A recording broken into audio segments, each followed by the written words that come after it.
Hello friends, आज जो हमारा टॉपिक है वो है अकाउंटिंग इक्वेशन। आज जो टॉपिक है जो अकाउंटिंग इक्वेशन है, इसका थोड़ा सा जो रिलेशनशिप है वो मैंने अपनी पिछली वीडियो जो मॉडर्न अप्रोच थी उसके साथ थोड़ा सा रिलेशन है। अगर आपने वो वीडियो अच्छी तरह से देखी होगी तो ये चैप्टर आपको बहुत ईजी लगेगा। और साथ में ये जो टॉपिक है अकाउंटिंग इक्वेशन, अगर आप इसको जर्नल के बाद में करते हैं तो आपको और ज़्यादा इजी लगेगा। लेकिन अब ये जो टॉपिक है ये जर्नल से पहले आ रहा है, इसलिए हम इस टॉपिक को पहले ही कर रहे हैं। तो चलिए हम अपना जो टॉपिक अकाउंटिंग इक्वेशन स्टार्ट करते हैं। सबसे पहले है accounting equation. An accounting equation is a mathematical expression which shows that the assets and liabilities of a firm are equal. आपने बैलेंस शीट तो देखी होगी। बैलेंस शीट में एक साइड एसेट्स होते हैं, दूसरी साइड जो होती है वो कैपिटल प्लस लायबिलिटी होते हैं। तो अकाउंटिंग इक्वेशन में हमने उसी को डिटेल में डिस्क्राइब किया हुआ है। तो इसलिए अकाउंटिंग इक्वेशन का जो मैथमेटिकल एक्सप्रेशन है वो शो करता है assets are equal to liabilities of a firm. Firm की जो लायबिलिटीज है, टोटल लायबिलिटीज हैं, जो टोटल क्लेम हैं, वो इक्वल होते हैं एसेट के। And accounting equation is based on dual aspect concept of accounting, meaning every transaction has dual aspect और two aspects debit and credit. जैसे कि मैंने पहले भी बताया कि जो अकाउंट्स है वो बेस्ड है डबल एंट्री सिस्टम पे। कोई भी जो ट्रांजैक्शन होती है उसके दो एस्पेक्ट्स होते हैं, एक तो डेबिट होता है और दूसरा क्रेडिट। तो दोनों का जो बैलेंस होता है वो आपस में टैली होना चाहिए। तो इसका मतलब ये है कि अगर आप किसी एक अकाउंट को डेबिट करते हैं तो आपको दूसरे अकाउंट को क्रेडिट करना होगा। तो उसका जो डेबिट का टोटल है वो क्रेडिट के टोटल से आपस में मिलना चाहिए। It holds that every debit there is a credit of equal amount and vice versa. तो इसका मीनिंग है कि कोई भी अगर एक एंट्री डेबिट हो रही है तो दूसरी एंट्री को इक्वल अमाउंट से क्रेडिट करना पड़ेगा। अगर आप ऐसा नहीं करते हैं तो आपके बुक्स ऑफ अकाउंट में डिफरेंस आ जाएगा। It means total claim, those of outsider and of the proprietor, will always be equal to the total asset of the firm. The claims also known as equities are of two types. तो जैसे हम देखते हैं कि balance sheet में एक side में assets होते हैं तो और दूसरी तरफ लायबिलिटीज होती है। लायबिलिटीज जो होती है, जो टोटल क्लेम्स होते हैं, वो आउटसाइडर्स और प्रोप्राइटर को जो क्लेम ड्यू होते हैं वो होते हैं। इनका जो टोटल है वो आपस में इक्वल होना चाहिए। The claims also known as equities. जो टोटल क्लेम्स हैं इसको हम इक्विटीज भी कहते हैं और ये टू टाइप्स की होती हैं। फर्स्ट जो है वो ओनर्स इक्विटी और कैपिटल, एंड जो सेकेंड टाइप है वो है लायबिलिटीज और अमाउंट ड्यू टू आउटसाइडर और आउटसाइडर्स इक्विटी। तो इसको हम मैथमेटिकली भी एक्सप्रेस कर सकते हैं। Assets equal to equities total claims और assets equal to liabilities plus capital. तो आपने बैलेंस शीट में देखा होगा कि एक साइड में एसेट्स होते हैं और दूसरी साइड में कैपिटल प्लस लायबिलिटीज होती हैं। तो इस प्रकार अगर आपने लायबिलिटीज को फाइंड करना है तो एसेट से कैपिटल लेस कर दीजिए, और अगर आपने कैपिटल फाइंड करनी है तो एसेट से लायबिलिटीज को रिड्यूस कर दीजिए। तो नेक्स्ट हम चलते हैं effect of transaction on accounting equation. Accounting equation पे ट्रांजैक्शन का इफेक्ट कैसे होगा।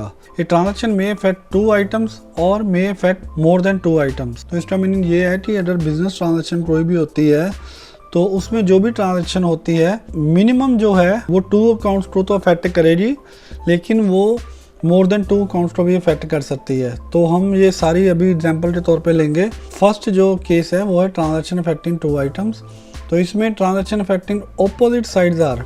तो इसका मतलब कि बैलेंस शीट की जो एक साइड एसेट्स होती है, दूसरी साइड जो होती है लायबिलिटीज होती है, तो ये ऑपोजिट साइड है। इनमें अगर कोई ट्रांजैक्शन होती है तो ऑपोजिट साइड पे कैसे इफेक्ट करती है। सबसे पहले increase in asset, increase in liability. इसका मीनिंग ये हुआ कि इंक्रीज इन एसेट, कोई भी हमारी एसेट जो है वो इंक्रीज हो रही। फॉर एग्जांपल कोई भी फिक्स एसेट है, फर्नीचर अज्यूम कर लीजिए, फर्नीचर हमारा इंक्रीज हो गया। इंक्रीज इन लायबिलिटी, और लायबिलिटी भी साथ में इंक्रीज हो रही। फॉर एग्जाम्पल जो क्रेडिटर्स हैं वो हमारी लायबिलिटी हैं वो भी इंक्रीज हो रही। तो यहाँ हम मान के चल रहे हैं जो ट्रांजैक्शन है furniture purchased on credit from Mohan. तो यहाँ पर जो फर्नीचर भी ऐड हुआ, इंक्रीज हुआ, और जो क्रेडिटर्स हैं वो भी इंक्रीज हो रहे हैं। तो इसका मीनिंग ये हुआ कि हमने एक साइड पे एसेट्स को इंक्रीज कर देना और दूसरी साइड पे हमने लायबिलिटी को ऐड कर देना है। तो दूसरा जो केस है वो है डिक्रीज इन लायबिलिटी। तो दूसरे केस में decrease in liability, decrease in asset. तो यहाँ हम अज्यूम करते हैं कि हमने क्रेडिटर्स को कोई पेमेंट दी है। तो आप देखिए कि क्रेडिटर्स को पेमेंट करने से क्रेडिटर्स है वो रिड्यूस हो गए। तो दो अकाउंट जो इन्वॉल्व हैं एक क्रेडिटर्स अकाउंट इन्वॉल्व है और दूसरा है वो कैश अकाउंट इन्वॉल्व है। क्रेडिटर्स जो हमारा है वो लायबिलिटी है और जो कैश है हमारा वो एसेट हो रहा है। इसमें जो लायबिलिटी वो डिक्रीज हो रही है और एसेट भी जो है वो कैश है वो रिड्यूस हो रहा है।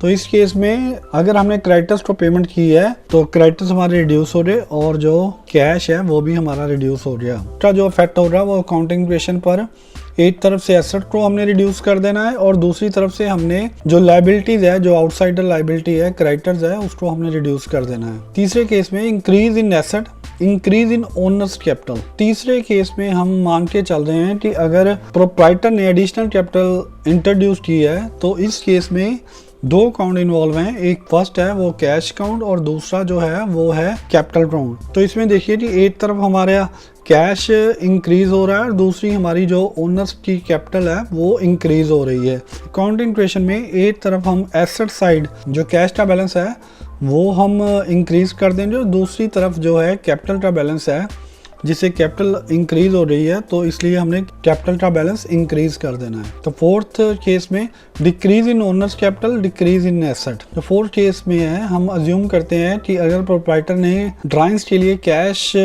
विड्रॉ किया है तो इस केस में जो जर्नल एंट्री होगी वो कैपिटल अकाउंट जो है वो डेबिट होगा और जो कैश अकाउंट है वो क्रेडिट होगा। मीनिंग ये है कि जो कैपिटल अकाउंट है वो डिक्रीज होगा, कैश का बैलेंस भी वो डिक्रीज होगा। तो इस केस में अकाउंटिंग इक्वेशन पर जो इफेक्ट होगा, एक तरफ तो हम एसेट की साइड पे हम कैश को रिड्यूस कर देंगे, दूसरी तरफ हम जो कैपिटल का बैलेंस है उसको हम रिड्यूस कर देंगे। तो इससे हमारा दोनों साइड का बैलेंस है जो वो आपस में टैली होगा। तो यहाँ पर हमने इन चार केसेस में देखा कि जो ट्रांजैक्शन है अफेक्टिंग ऑपोजिट साइड थी। नेक्स्ट हम transaction affecting same side but in opposite direction. दूसरे में हम ये देखेंगे कि सेम साइड मीन अगर एसेट साइड ले रहे हैं तो एसेट साइड और अगर लायबिलिटी साइड ले रहे हैं तो लायबिलिटी साइड। लेकिन जो डेबिट क्रेडिट हो रहा अगर एसेट साइड सेम साइड है तो एक एसेट इंक्रीज होगी और दूसरी डिक्रीज होगी और ऐसे ही अगर एक साइड जो लायबिलिटी की है वो इंक्रीज होगी और दूसरी साइड जो डिक्रीज होगी। तो इन केस में हम एग्जांपल लेते हैं। पहला केस है increase in asset, decrease in another asset. Amount received from debtors, debtor से हमने अमाउंट जो है वो रिसीव किया। तो इस केस में देखिए आप एक तरफ से हमारा जो कैश है वो इन्वॉल्व है और दूसरी तरफ जो डेटर्स है, ये दोनों ही एसेट है। इस केस में कैश जो है वो इंक्रीज होगा और जो डेटर्स हैं वो रिड्यूस हो जाएंगे क्योंकि डेटर का बैलेंस जो है कैश मिलने के बाद वो डेटर का बैलेंस जो है वो कम हो जाएगा। ये सेम साइड है तो इस केस में अकाउंटिंग इक्वेशन पर जो इफेक्ट होगा वो होगा कि इंक्रीज इन एसेट, जो हमारा कैश जो एसेट है वो इंक्रीज हो जाएगा और जो डेटर जो हमारा एसेट है वो डिक्रीज हो जाएगा। तो दूसरे केस में हम चलते हैं decrease in liability, increase in another liability. दूसरे केस में हम एग्जांपल लेते हैं। अगर हमने अपने क्रेडिटर्स को बिल्स की एक्सेप्टेंस दी है, means bills of payable issue हुए हैं, तो इससे हमारा जो क्रेडिटर्स का बैलेंस है वो रिड्यूस हो जाएगा। तो बिल्स पेबल एक न्यू जो लायबिलिटी है वो क्रिएट हो जाएगी और तो इस केस में अकाउंटिंग इक्वेशन जो है उस पे जो इफेक्ट हो रहा है वो एक तरफ से जो लायबिलिटी है क्रेडिटर्स की वो रिड्यूस हो जाएगी और दूसरी तरफ जो बिल्स पेबल है उसकी जो लायबिलिटी है वो इंक्रीज हो जाएगी। तो यहाँ पर हमने ऊपर जो लिखा था a transaction may effect 2 items और may effect more than 2 items. और तो यहाँ पर जो दूसरा केस है a transaction may effect more than 2 items. तो transaction affecting more than 2 items के हम एग्जांपल लेके चलते हैं। तो इस केस में हम देखते हैं for example cash cell ₹50,000, cash cell जो की है हमने 50,000 की है। It is made at cost 40,000 plus profit 10,000। तो यहाँ पर हम अज्यूम करते हैं कि जो गुड्स हमने सेल की है उसकी जो कॉस्ट थी वो 40,000 थी और जो प्रॉफिट है वो 10,000 है। तो अफेक्टिंग कॉस्ट ऑफ गुड्स 40,000। तो इस केस में देखिए कि जब हमने सेल की है तो इस केस में जो स्टॉक है वो 40,000 से रिड्यूस हो गया और दूसरी तरफ जो कैश सेल है वो कैश सेल्स आने से हमारा कैश का बैलेंस है जो 50,000 है वो कैश इंक्रीज हो गया और जो 10,000 का प्रॉफिट है 50,000 माइनस 40,000 जो 10,000 का प्रॉफिट है उससे प्रोप्राइटर की जो कैपिटल है वो इंक्रीज हो गई। तो इस केस में अकाउंटिंग इक्वेशन जो अफेक्ट करेगी वो affecting cost of goods ₹40,000 reduces asset stock of goods. तो इससे जो स्टॉक की वैल्यू है वो 40,000 से लेस हो जाएगी। कैश इंक्रीजेज बाय ₹50,000 कैश का बैलेंस जो है वो 50,000 इंक्रीज हो जाएगा और जो owners capital increase by the profit ₹10,000। तो जो 10,000 का प्रॉफिट इंक्रीज हुआ उससे ओनर्स की जो कैपिटल है वो इंक्रीज हो जाएगी। तो इसको हम एक छोटी सी एग्जांपल लेके समझते हैं जिसमें हर चीज़ कवर हो जाएगी। तो एग्जांपल है, prepare the accounting equation on the basis of the following.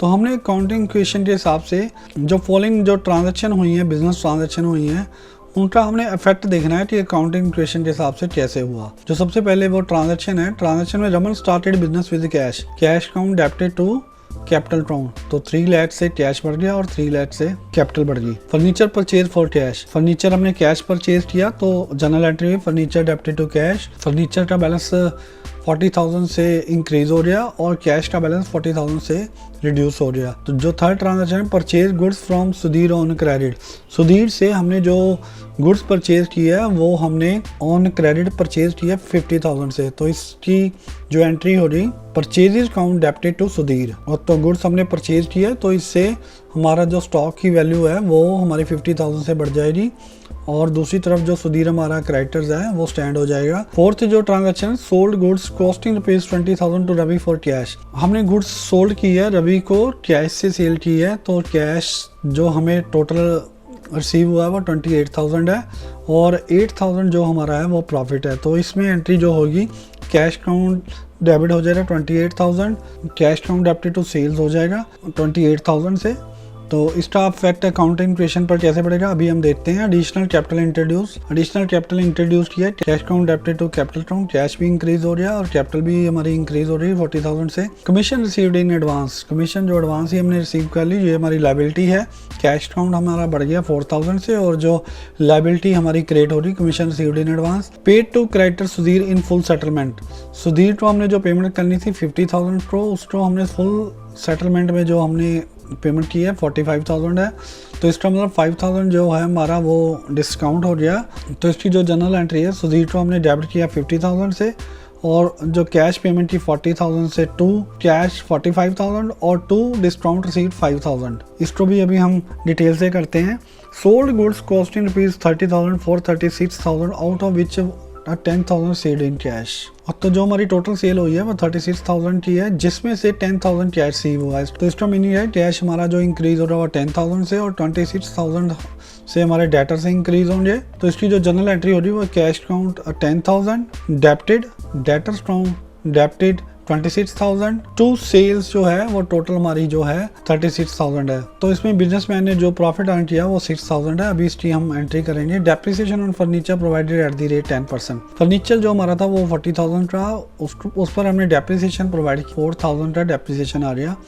Entry हो रही है आपकी depreciation debited to furniture account. अभी आपको मैंने जस्ट क्वेश्चन को समझाया है।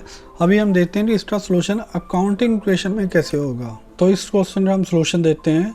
तो ये हम देख रहे हैं एनालिसिस ऑफ ट्रांजैक्शन को एनालाइज किया है मैंने, यहाँ पर डिटेल में एनालाइज किया है। आप अपनी बुक में देख सकते हैं कि उसमें डिटेल से एनालाइज है कि जस्ट एसेट्स का टोटल उसने देना है कि उसने इंडिविजुअल एसेट का भी टोटल देना है। तो मैं आपको यहाँ पर पूरी डिटेल से समझा रहा हूँ। तो इसका जो फॉर्मेट है हो सकता है आपकी बुक में अलग से दिया हो सोल्यूशन, तो आप अपनी बुक के हिसाब से चल सकते हैं, लेकिन मैंने ये जो फॉर्मेट है ये आपको समझाने के लिए दिया है कि आपने जो सोल्यूशन है वो कैसे करना है। ये जो फॉर्मेट मैं आपको दे रहा हूँ ये डिटेल में है। ये डिटेल में इसलिए है कि मैं आपको इजीली जो ट्रांजैक्शन का इफेक्ट है अकाउंटिंग इक्वेशन पर कैसे हो रहा है वो मैं आपको इजीली समझा सकूँ, इसलिए मैंने इस फॉर्मेट में ये आंसर कर रहा हूँ। तो आप अपनी बुक में भी देख सकते हैं, हो सकता है उसमें शॉर्टकट दिया हो तो आप शॉर्टकट भी यूज़ कर सकते हैं, लेकिन मैंने आपको ये डिटेल फॉर्मेट दिया है। इस फॉर्मेट से भी सोल्यूशन हो सकता है। तो पहली जो बिजनेस ट्रांजैक्शन है, Raman started business with cash ₹3 lakh. Raman ने बिजनेस स्टार्ट किया कैश के साथ। तो जो हमारी एंट्री है उसमें आप देखिए कि 2 अकाउंट इन्वॉल्व हैं, कैश है और कैपिटल अकाउंट है। तो इसमें कैश जो है वो 3 लाख से बढ़ गया और दूसरी तरफ जो है कैपिटल अकाउंट का बैलेंस 3 लाख से बढ़ गया। तो यहाँ पर मैंने एसेट्स लिए हैं, यहाँ पर लायबिलिटी और यहाँ पर कैपिटल। तो यहाँ पर मैंने एसेट का नेम अभी ऑलरेडी लिख लिया है, जो हमारी ट्रांजैक्शन में एसेट्स इन्वॉल्व होने थे। इधरली जो साइड है वो टोटल एसेट का टोटल है, यानी कैश, फर्नीचर, स्टॉक और डेटर्स का ये टोटल है इधरली साइड का। और जो इधर जो टोटल है वो लायबिलिटी, जो आउटसाइडर की लायबिलिटी है, क्रेडिटर्स और कमीशन रिसीव्ड इन एडवांस, उसका और प्लस जो कैपिटल है उसका जो टोटल है वो इस साइड है। अकाउंटिंग इक्वेशन का टोटल जो है एसेट्स मींस इस वाले कॉलम का और प्लस लायबिलिटी प्लस कैपिटल इस वाले कॉलम का आपस में ये बैलेंस टैली होना चाहिए। अगर ये टैली नहीं होता तो आपका सम सही नहीं होगा। Raman started business with cash, तो इससे हमारा जो कैश है वो बढ़ गया। मैंने कैश प्लस 3 लाख कर दिया और दूसरी तरफ जो कैपिटल है वो भी 3 लाख से बढ़ गया, तो इससे कैश बढ़ गया मींस एसेट का बैलेंस बढ़ गया। कैपिटल बढ़ गई तो इसमें लायबिलिटी हमारी 0 है और कैपिटल 3 लाख है, तो टोटल हमारी जो इस साइड का टोटल है वो 3 लाख है। दूसरी एंट्री है फर्नीचर परचेज फॉर कैश ₹40,000। इसका अकाउंटिंग इक्वेशन पर क्या इफेक्ट हो रहा, इसमें देखिए जनरल एंट्री हो रही furniture account debited to cash, तो ये दोनों ही एसेट है, फर्नीचर भी एसेट है और कैश भी एसेट है। तो इसमें आप देखिए कि फर्नीचर का जो बैलेंस है वो 40,000 से इंक्रीज़ हो गया और कैश का बैलेंस है वो 40,000 से डिक्रीज़ हो गया। तो इस तरफ अगर हम एसेट साइड की तरफ देखते हैं तो इसमें एक तरफ तो एसेट इंक्रीज़ हो रहा है और दूसरी तरफ एसेट डिक्रीज़ हो रहा है, तो नेट इफेक्ट 0 रहा, तो इसलिए एसेट का बैलेंस भी वो सेम ही रहेगा 3 लाख। और जो क्रेडिट साइड है वो उसको तो हमने टच भी नहीं किया इसलिए सेम बैलेंस रहेगा। तो इसलिए जो इधर का बैलेंस है 3 लाख माइनस 40,000 वो कैश का नेट बैलेंस है वो 2,60,000 हो गया। और जो फर्नीचर का जो बैलेंस है 40,000 से नया क्रेडिट हो गया, लेकिन मैंने इसको एंड में लास्ट में नेट बैलेंस शो किया है, वो इसलिए कि हमारा जो नेट बैलेंस लास्ट में सभी 9 एंट्रीज कर लेंगे तो उसमें लास्ट में कौन सा बैलेंस बचेगा, तो उसको मैंने नेट बैलेंस के तौर पर शो किया है। तो next third transaction purchase goods from Sudhir on credit ₹50,000। 50,000 से हमने गुड्स जो है वो परचेज की हैं, तो एंट्री हमारी जो है जनरल एंट्री है वो purchases count debited to Sudhir है, लेकिन तो परचेज काउंट जो हमारा है वो एक्सपेंस है। तो परचेजेस हमने गुड्स की है, गुड्स को परचेज करने से हमारा जो स्टॉक है वो 50,000 से इंक्रीज़ हो गया, इसका मतलब हमारा जो एसेट है वो 50,000 से इंक्रीज़ हो गया। दूसरी तरफ हमने ये गुड्स क्रेडिट में परचेज की है, इसलिए सुधीर का जो बैलेंस है 50,000 से वो हमारा एज ए क्रेडिटर जो है 50,000 से स्टैंड हो गया, तो इसलिए एक तरफ से हमारा स्टॉक बढ़ा एसेट साइड और दूसरी तरफ हमारा क्रेडिटर्स बढ़ गया। अकाउंटिंग इक्वेशन में एक तरफ एसेट्स में हमारा स्टॉक बढ़ गया और दूसरी साइड जो लायबिलिटी की साइड्स है उसके तरफ हमारा 50,000 से क्रेडिटर्स बढ़ गए, इसलिए जो पहले 3 लाख का एसेट का बैलेंस था वो 350 हो गया और जो 3 लाख हमारा बैलेंस था लायबिलिटी प्लस कैपिटल का उसमें 50,000 अब नया हमारा लायबिलिटी आ रही और जो 3 लाख है वो कैपिटल आ रही, तो दोनों का टोटल है जो 3,50,000 हो गया। फोर्थ एंट्री है sold goods costing ₹20,000 to Ravi for cash ₹28,000। तो इस एंट्री में देखिए हमने जो कैश सेल की है, कैश सेल से हमारा 28,000 से कैश इंक्रीज हो गया, तो मैंने कैश इंक्रीज कर दिया। दूसरी तरफ जो गुड्स कॉस्टिंग थी 20,000 की, तो जब भी हमने सेल की है तो क्लोजिंग स्टॉक से हमारी गुड्स चली गई, तो इसका मीनिंग ये हुआ कि हमारा जो क्लोजिंग स्टॉक की वैल्यूएशन है 20,000 से लेस हो गई, तो एक तरफ से हमने 20,000 से स्टॉक को डिक्रीज कर दिया। जो हमारा नेट है 28,000 से हमने सेल की और जो 20,000 की कॉस्ट थी, तो इसमें जो प्रॉफिट हुआ 8,000 का, उससे हमारी जो प्रोप्राइटर की कैपिटल इंक्रीज हो रही, तो कैपिटल हमने इंक्रीज कर दी। तो यहाँ देखिए आपने एसेट पर इसका इफेक्ट क्या हुआ, कैश हमारा 28,000 से बढ़ गया, 20,000 से स्टॉक जो लेस हो गया, नेट इफेक्ट है जो 8,000 का, उससे हमारे एसेट्स इंक्रीज हो गए। और दूसरी तरफ जो हमारी कैपिटल का बैलेंस पहले 3 लाख था, अब 8,000 और बढ़ के 3,08,000 हो गया और 50,000 उसमें क्रेडिटर्स ऐड किए तो 358 हो गया। 3,50,000 में 8,000 हमने ऐड कर दिया 358, तो दोनों का बैलेंस सेम हो गया। तो नेक्स्ट एंट्री है एडिशनल कैपिटल इंट्रोड्यूस ₹40,000। इसमें प्रोप्राइटर ने एडिशनल कैपिटल जो इंट्रोड्यूस किया वो 40,000 से है, तो एंट्री हो रही cash count debited to capital count. तो इसमें कैश जो इंक्रीज हो गया वो 40,000 से इंक्रीज हो गया, जो कैपिटल इंक्रीज हो रही वो भी 40,000 से, तो इसलिए एसेट का जो बैलेंस है वो 40,000 से इंक्रीज हो गया पिछले बैलेंस से। और जो लायबिलिटी प्लस कैपिटल का बैलेंस है, इसमें कैपिटल का बैलेंस 40,000 से इंक्रीज हो गया, तो 3,98,000 दोनों तरफ आ गया। नेक्स्ट है कमीशन रिसीव्ड इन एडवांस ₹4,000। तो इसमें कैश जो रिसीव हुआ वो 4,000 रिसीव हुआ और जो कमीशन रिसीव्ड इन एडवांस है वो हमारी लायबिलिटी है, ये इनकम नहीं है, क्योंकि कमीशन अभी ड्यू ही नहीं हुई थी, उसने अभी जो ड्यू होना था वो नेक्स्ट पीरियड में होना था, तो इस अकाउंटिंग पीरियड में वो कमीशन ड्यू ही नहीं हुई थी, इसलिए वो एज ए लायबिलिटी शो होगी। तो cash count debited to commission received in advance, एक तरफ से हमारा कैश इंक्रीज हो गया, दूसरी तरफ से हमारा commission received in advance as a liability show हो गया। तरफ हमारे एसेट जो है 4000 से इंक्रीज हो रहे और दूसरी तरफ जो है हमारी लायबिलिटी 4000 से इंक्रीज हो रही, तो टोटल जो आ रहा हमारा लायबिलिटी प्लस कैपिटल 4,02,000 आ रहा। 7th एंट्री में देते हैं paid ₹45,000 to creditor Sudhir in full settlement. तो इसमें आप देखिए कि जो सुधीर से हमने, आप 3rd एंट्री में देखिए purchase goods from Sudhir on credit 50,000 से हमने सुधीर से जो गुड्स है वो परचेज की थी, वो उधार परचेज की थी, तो इसका मतलब हमने उसके 50,000 देने थे, लेकिन हमने वो पेमेंट है जो 45,000 इन फुल सेटलमेंट, मींस ये है कि 50,000 की बजाय हमने उसका जो अकाउंट क्लोज कर दिया वो 45,000 से क्लोज कर दिया। तो उसका जो अकाउंट क्लोज होना था वो 50,000 से होना था, तो इसलिए 50,000 हमने क्रेडिटर से लेस कर दिए। तो क्रेडिटर्स ने 50,000 से डेबिट हो जाना है, जो कैश की पेमेंट है वो 45,000 है, कैश हमारा रिड्यूस हो गया 45,000 से।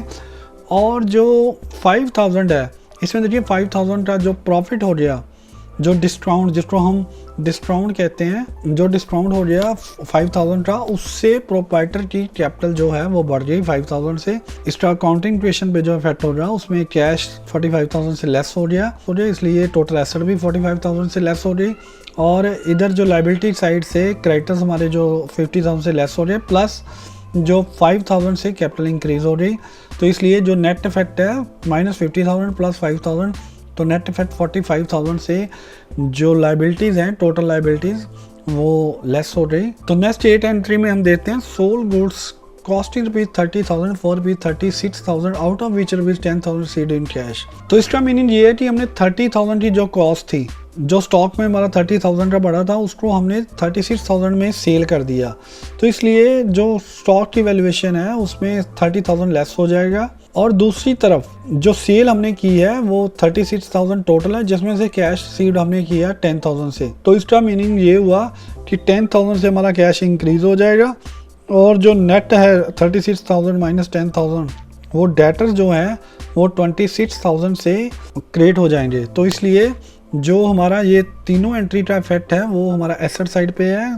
तो डेटर हमारे 26,000 से इंक्रीज हो जाएंगे। प्रोप्राइटर को जो उसका प्रॉफिट होना है वो 36,000 टोटल सेल्स माइनस कॉस्टिंग, जो 30,000 की 6,000 का जो प्रॉफिट है, उससे प्रोप्राइटर का प्रॉफिट है वो 6,000 से इंक्रीज हो जाएगा, इसलिए हमने प्रोप्राइटर की जो कैपिटल है 6,000 से इंक्रीज कर दी है। तो चलिए हम देखते हैं कि इसका नेट इफेक्ट क्या हो रहा है अकाउंटिंग इक्वेशन पे। अकाउंटिंग इक्वेशन में 10,000 से कैश सी बढ़ गया, स्टॉक की वैल्यूएशन है वो 30,000 से लेस हो रही, सन्डी डेटर्स जो है हमारे वो 26,000 से बढ़ गए। तो आप देखिए नेट इफेक्ट है 10,000 एसेट बढ़ा, 26,000 एसेट बढ़ा, मीनिंग 36,000 एसेट बढ़ा और 30,000 से लेस हो गया। 36,000 माइनस 30,000 मीन्स जो 6,000 से नेट है वो हमारे एसेट इंक्रीज हो रहे हैं, तो हमने नेट जो है 6,000 से एसेट इंक्रीज कर दिए। तो दूसरी तरफ जो हमारा प्रॉफिट की फिगर हुई है जो इस पे, इस ट्रांजैक्शन पे, उससे हमारे कैपिटल बढ़ गई, तो हमने 6,000 से कैपिटल भी बढ़ा दी है। तो लास्ट जो एंट्री है वो depreciation on furniture provided at the rate 10%। इसमें जो एंट्री है डेप्रिसिएशन डेप्टेड टू फर्नीचर अकाउंट है। डेप्रिसिएशन हमारा एक्सपेंस है और इससे प्रोप्राइटर को लॉस हुआ, तो इसलिए उसका जो प्रॉफिट है वो 4,000 से रिड्यूस हो गया। दूसरी तरफ जो है फर्नीचर की वैल्यू 4,000 से लेस हो गई, इससे हमारा फर्नीचर की फिगर है वो 4,000 से लेस हो रही, और जो प्रोप्राइटर का प्रॉफिट है वो 4,000 से लेस हो गया। 4,000 से एसेट भी हमने टोटल रिड्यूस कर दी और 4,000 से हमने टोटल लाइबिलिटीज है वो भी रिड्यूस कर दी। तो अब हम देखते हैं कि नेट इफेक्ट हमारा क्या हो रहा। 3 lakhs minus 40,000 plus 28,000 plus 40,000 plus 4,000 minus 45,000 plus 10,000, तो नेट हमारा जो कैश का बैलेंस आ गया वो 2,97,000 आ गया। फर्नीचर का है 40,000 माइनस जो डेप्रिसिएशन 4,000 36,000 आ रहा। स्टॉक जो हमारा 50,000 से बढ़ा था और 50,000 से लेस हो रहा, जीरो फिगर आ रही। डेटर स्टेज जो नेट बैलेंस है वो 26,000 आ रहा, तो टोटल हमारे जो एसेट्स की वैल्यू है जी वो 3,59,000 आ रही। और दूसरी तरफ जो हमारे क्रेडिटर्स 50,000 से बढ़े थे और 50,000 से लेस हो रहे, तो जीरो इफेक्ट है इस पे। कमीशन रिसीव्ड इन एडवांस का जो बैलेंस है आउटसाइडर जो लाइबिलिटी है वो 4,000 है। जो कैपिटल का बैलेंस है वो plus 3 lakh plus 8,000 plus 40,000 plus 5,000 plus 6,000 minus 4,000, net जो है 3,55,000 आ रहा। तो नेट जो टोटल बैलेंस आ रहा है इस साइड का वो 3,59,000 है। दोनों का बैलेंस जो है वो आपस में टैली कर रहा है। देखते हैं हमने इसको बैलेंस शीट में कैसे शो करना है। तो यहाँ पर हम देखते हैं कि after adjusting all the transaction हमारा बैलेंस शीट पे क्या इफेक्ट हो रहा। तो इसमें आप देखिए कि जो हमारा बैलेंस शीट एज ऑन 31 मार्च 2021 है, उसमें हम जो भी हमने ट्रांजैक्शन किया है उसका आफ्टर इफेक्ट क्या हुआ। जो ट्रांजैक्शन हमने 99 की है उसके बाद हमारा नेट जो हमारी बैलेंस शीट है वो कैसे बनेगी अकाउंटिंग इक्वेशन के हिसाब से। तो इसमें हम देखते हैं कि जो कैश का बैलेंस है, जो भी आपने देखा कि 2,97,000 है उसको शो कर दिया, डेटर्स 26,000 आ गया, फर्नीचर 36,000 आ गया। क्लोजिंग स्टॉक की जो वैल्यूएशन है वो ऑलरेडी जीरो हो रही थी इसलिए हमने मेंशन नहीं की, और टोटल जो फिगर इस साइड का टोटल आ गया 3,59,000। तो दूसरी तरफ जो हमारी लाइबिलिटीज हैं उस तरफ कैपिटल का जो बैलेंस है वो 3,55,000 आ गया, और जो आउटसाइडर जो लाइबिलिटीज हैं तो उसमें क्रेडिटर्स जो है वो फिगर जीरो थी इसलिए हमने मेंशन नहीं की, और कमीशन रिसीव्ड इन एडवांस है जो उसका बैलेंस 4,000 आ गया, कैपिटल 3,55,000 आ रही है, और जो लाइबिलिटीज़ हैं वो 4,000 आ रही है, और दोनों का टोटल जो है 3,59,000 आ रहा है, इसलिए ये बैलेंस शीट का टोटल आपका टैली हो गया। तो ये आपने देखा कि कैसे हमने अकाउंटिंग इक्वेशन के हिसाब से बैलेंस शीट में जो नेट इफेक्ट पड़ना था, जो सभी ट्रांजैक्शन को डील करने के बाद हमारी जो नेट जो बैलेंस शीट आई थी उस पर अकाउंटिंग इक्वेशन के हिसाब से क्या नेट इफेक्ट पड़ा, तो हमने उसके लिए आपको बैलेंस शीट ये शो की है कि इनके बैलेंस कैसे कैसे इस फिगर पर पहुंचे हैं। नेक्स्ट है कुछ टिपिकल केसेस में अकाउंटिंग इक्वेशन में जो एडजस्टमेंट्स हैं उसका हमने कैसे डील करना है, तो उसको हम देखेंगे। तो पहले है आउटस्टैंडिंग एक्सपेंसेस। आउटस्टैंडिंग एक्सपेंसेस का मीनिंग मैं ऑलरेडी समझा चुका हूँ, फिर भी मैंने यहाँ पर उसका मीनिंग लिखा है। Outstanding expenses are those expenses which have been incurred but not paid during the current accounting period. जो हमें जो एक्सपेंसेस इंकर्ड तो हो रहे ड्यूरिंग द ईयर लेकिन हमने उसको अभी स्टिल पेड नहीं किया, तो उसको हम आउटस्टैंडिंग एक्सपेंसेस कहते हैं। तो इस हिसाब से आप देखिए कि इसकी जनरल एंट्री हो रही वो एक्सपेंसेस अकाउंट डेबिट हो गया और आउटस्टैंडिंग एक्सपेंसेस क्रेडिट हो गया। एक्सपेंसेस अकाउंट डेबिट होने से प्रोप्राइटर का जो प्रॉफिट है वो रिड्यूस हो गया, तो इसलिए हमने कैपिटल अकाउंट को लेस कर देना है, और जो आउटस्टैंडिंग एक्सपेंसेस है उसको हमने नए सिरे से क्रिएट कर देना। तो इसलिए इसका जो ट्रीटमेंट हो रहा है वो सब्ट्रैक्ट फ्रॉम कैपिटल से रिड्यूस कर देना as it is an expense and will reduce profit for the current accounting period. तो इससे हमारा प्रॉफिट रिड्यूस हो जाएगा, इसलिए हमने इसको कैपिटल से रिड्यूस कर देना है। और दूसरी तरफ हमने make a new column on the liability side in the name of outstanding expenses. Outstanding expenses का नया हेड क्रिएट हो जाएगा बैलेंस शीट में as the amount is still to be paid, क्योंकि हमारा जो स्टिल अमाउंट अभी स्टिल पेड करने वाला है तो इसलिए ये लायबिलिटी साइड के तौर पर क्रिएट हो जाएगा। तो नेक्स्ट है prepaid expenses. Prepaid expenses those expenses which have been paid in advance. हमने एडवांस में जो एक्सपेंसेस पे कर दिए, they are not yet due but paid. अभी ड्यू नहीं थे वो पेमेंट करने के लिए लेकिन हमने पेड कर दिया, तो इसलिए इस एक्सपेंसेस से हमारा जो कैश है वो कैश हमारा निकल गया, और साथ में एक एसेट साइड एक नया हेड क्रिएट हो गया प्रीपेड एक्सपेंसेस। तो ट्रीटमेंट उसका होगा deduct from cash as there is an outflow of cash. Cash का आउटफ्लो हो गया, कैश की पेमेंट हो गई, तो इसलिए कैश का बैलेंस रिड्यूस हो जाएगा। Make a new column on the asset side in the name of prepaid expensive. Prepaid expensive balance sheet की जो एसेट साइड है उसमें एक नया हेड क्रिएट हो गया, उसमें हमने प्रीपेड एक्सपेंसिव में इस अमाउंट से जिस अमाउंट से ट्रांजैक्शन हुई है उससे हमने एंट्री कर देनी है। तो नेक्स्ट है accrued income. Accrued income is that income which has been earned but not received during the current accounting period.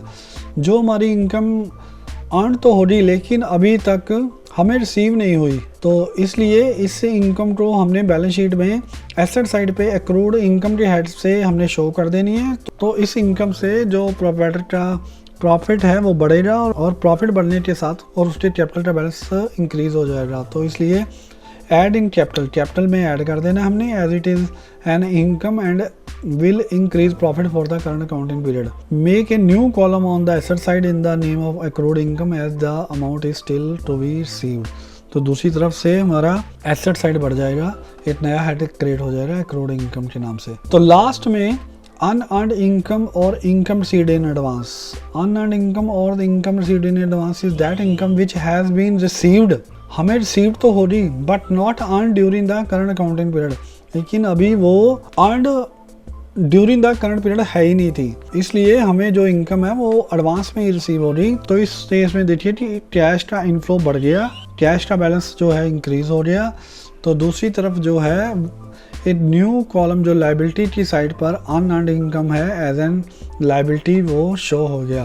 तो ट्रीटमेंट इसका हो रहा है ऐड इन कैश, कैश में ऐड हो गया as there is an inflow of cash. Cash inflow mean आना, पैसा आना। सो इस केस में add in cash as there is an inflow of cash. Cash inflow हुआ है, कैश बढ़ा है, तो कैश का बैलेंस इंक्रीज हो जाएगा। और दूसरी तरफ हमारा लायबिलिटी साइड न्यू हेड है जो अर्नड इनकम, वो क्रिएट हो जाएगा। तो यहाँ पर अकाउंटिंग इक्वेशन का जो कॉन्सेप्ट है वो कंप्लीट हो जाता है। होप आपको मेरी ये वीडियो पसंद आई होगी। अगर आपको मेरी ये वीडियो पसंद आई है तो आप हमारे चैनल को जरूर सब्सक्राइब करें और साथ में इसको शेयर भी करें। थैंक्स आपका कि आपने ये वीडियो एंड तक देखी। तो थैंक्स अगेन, ओके बाय।